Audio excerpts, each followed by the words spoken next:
Opbakningen til Joe Bidens præsidentvalgkamp fortsætter med at smuldre i hans eget parti. Nu trækker den første demokratiske senator sin støtte til præsidenten. Efter den store triumf på 11. etape skal Jonas Vingegaard og resten af turfeltet i dag tilbage på cyklerne og ud på 12. etape. Mere om den i sporten om lidt, hvor det også skal handle om englændernes sene EM-sejr fra i aftes.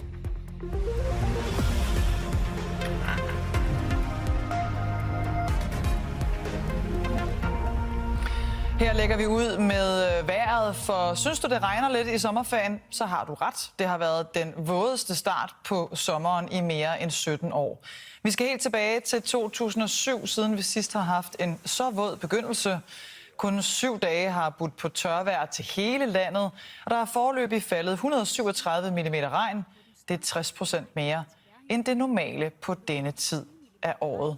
Jens Ringgaard, kommer det til at fortsætte? Ja, det gør det, og i weekenden kommer der rigtig store mængder regn, så den periode, vi er kommet ind i, den er meget våd, og det har den været meget længe. Vi ved også, at 2023 var det vådeste